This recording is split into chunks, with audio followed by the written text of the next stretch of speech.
Let's look at another example of a two-sample t-test. A student asked to go off campus for lunch. The teacher replied, "Don't go to Wendy's. You always come back late if you go there. Go to McDonald's." The student thought that this was unfair, and she wanted to determine whether the wait time in the drive-thru at McDonald's was shorter than at Wendy's. She used a random sample of 30 cars at McDonald's and 27 cars at Wendy's and obtained the wait times listed, and those are measured in seconds.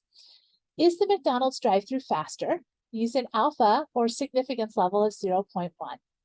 So we do have the data provided. It's on the tab Mickey D and Wendy's. And then the order of subtraction we're going to use is Mickey D minus Wendy's. So if you look in your notes, you'll see that you have the normal probability plot as well as the sample mean, standard deviation, and sample size for each group. Go ahead and pause the video and give this a try. All right, let's see how it went. So the P in phantoms is a statement about our parameter.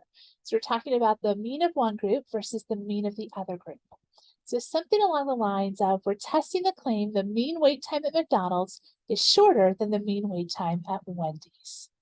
This will give hypotheses. A null hypothesis, mean at McDonald's minus the mean at Wendy's is equal to 0. So it means they're roughly equal. And then the alternative is that the mean, or mu, at McDonald's minus the mean at Wendy's is less than 0. That less than 0 is what's going to indicate that the Mickey D's is a faster drive-thru. Our assumptions and conditions, we'll start with the McDonald's group. So we do have a random sample, and that was stated in the problem. Our sample size is n equals 30, so the central limit theorem applies here, and we'll circle the word large. And then our sample standard deviation is s is equal to 39.61. And then for the Wendy's group, we do have a random sample for them as well that was stated in the problem. We're not quite close enough for the central limit theorem. We're at n equals 27. So when we look at that normal probability plot, it is a little bit bumpy, but that's okay because we are so close to that large sample size of 30. And then our sample standard deviation here is 102.85. So when I look at these two sets of assumptions and conditions, one thing that sticks out to me is that the standard deviation for McDonald's is about 40, and the standard deviation for Wendy's is almost 103. So much larger standard deviation for Wendy's, which means their data is going to be much more spread out, where the McDonald's data is going to be more compressed or more consistent. So it'll be interesting to see how this hypothesis test turns out. Now we do have two separate groups. These are independent groups. We have times for each car in the McDonald's list and times for each car in the Wendy's list. And those separate groups are what give us a two-sample t-test. For the test statistic, I got negative 4.06. And for the p-value, if I use the data analysis package, I got 0.0001. And if I use those Excel spreadsheet calculators that I built, I got 0.0002. So it's a commonly accepted practice in statistics that there is this more complicated formula. And so we use technology if we're wanting to be that precise. Otherwise, it is an acceptable practice to use that smaller of the two degrees of freedom between those groups. So either one of those would be fine. That's certainly much smaller than a 10% alpha, so we do reject. And our conclusion here is, with a p-value of 0.0001 at the 10% significance level, we do have sufficient evidence the mean drive-thru wait time at McDonald's is shorter than the mean drive-thru wait at Wendy's. All right, so let's take a look at these box plots, and I want to see these standard deviations. So based on those standard deviations, it makes a lot of sense why the McDonald's data is so nice and tightly consistent and compressed. And the Wendy's data is much more spread out. That's the difference between those standard deviations. And then if you remember from the box plots, those X's represent the means. So just visually looking at that, the mean between those two groups looks pretty far apart. So this matches what we found with the hypothesis test, that really there is a big enough difference here that the McDonald's is faster.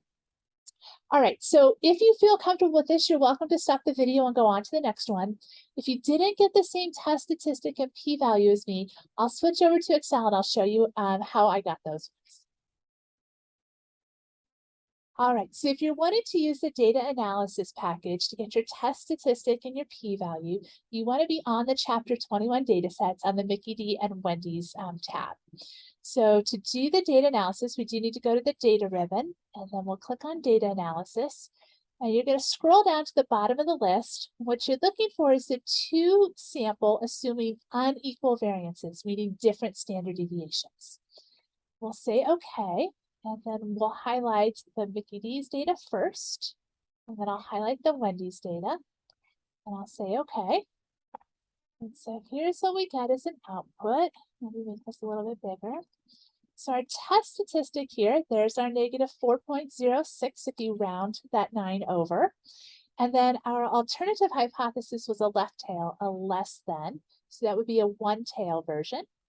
And that'll be the line right below. So that's where I got that 0.0001. Okay, and then if you hang on, I'll switch over to the Excel calculator spreadsheet that I built and I'll show you that as well. All right, so on this, you're looking for the tab that says two sample t-test. And once you get there, you can put these numbers in from the guided notes. So for McDonald's, I had a mean of 133.6, standard deviation that was close to 40, and then that sample size of 30. And then in the other column, I put the Wendy's data. So it had a mean of 219.14, that standard deviation of 102.8, and then a sample size of 27. So you'll see I have the same test statistic, negative 4.06. And then this was a left tail test, and that's where I got that 0.0002. So either of those p-values would be just fine. The test statistic will always come out the same each time.